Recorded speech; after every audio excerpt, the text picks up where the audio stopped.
Trauma, in my opinion and in my experience, is a part of life, just as trauma processing is, or just as trauma processing should be. But most of us never really learned how to process those traumas. And as Gabor Mate says, and I completely agree with it, trauma isn't really what's happening to us. It's more about what happens inside of us in response to those moments. Because when we experienced hurt, neglect, even abuse or humiliation as children, we kind of lost control over the situation, right? So we couldn't really express what we felt and what we needed in those moments. Instead, those emotions, along with the needs to be seen, heard, loved, protected, and validated, they got buried in our bodies and like frozen in our bodies as a kind of like survival mechanism, because it felt as if it was a life and death issue not to show those emotions and needs, not to upset our parents, to avoid further hurt.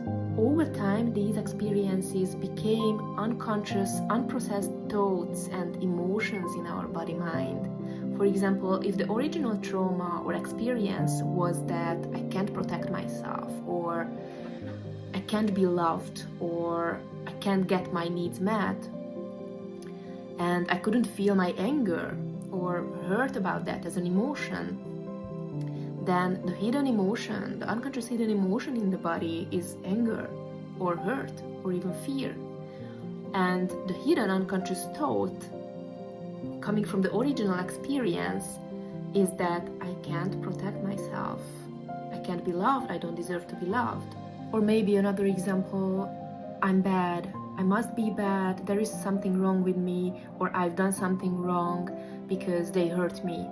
And if I couldn't feel the hurt about that, then again the hidden emotion is hurt and the repressed emotion is hurt, because the original experience became a belief that I'm bad, I must have done something wrong. And we all have these difficult experiences from childhood, those traumas that we went through. I deserve to be punished, I'm scared, I'm afraid, I'm alone, no one is on my side. So what I want to say is that those experiences over time solidify into beliefs, and we start repressing the emotions they generate within us. And this is how emotions in the body and thoughts in the mind are directly connected.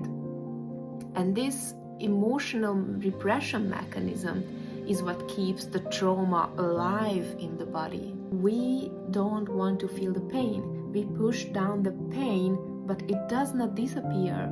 This is very good to understand, that the pain does not disappear just because we don't want to feel it. It shapes how we feel, how we act and connect with others.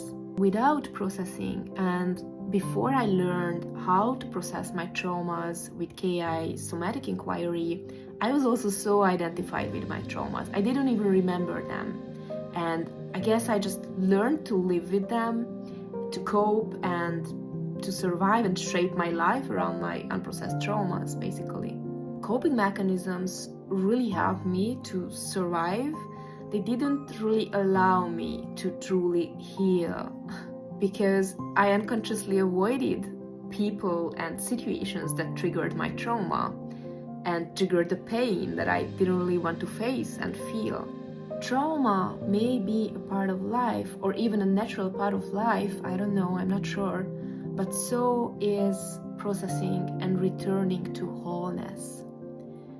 In other words, healing. You know where I started 4 years ago? I wanted to heal, but I didn't want to feel the pain. And most of the people who comes to me when they want to learn KI, that's where we start. They want to heal, they want to feel better, but they don't want to feel the pain. So you can't heal without feeling the pain. And it's very good to make it conscious. You don't want to feel the pain. You just want to heal. You want to heal to avoid the pain. We want the magic pill that's just so innocent. We are looking for Morpheus, maybe, I don't know. Morpheus, are you there? Is there a Morpheus somewhere? Or Neo, a rescuer is even better. Maybe he will change some things and we don't have to suffer anymore.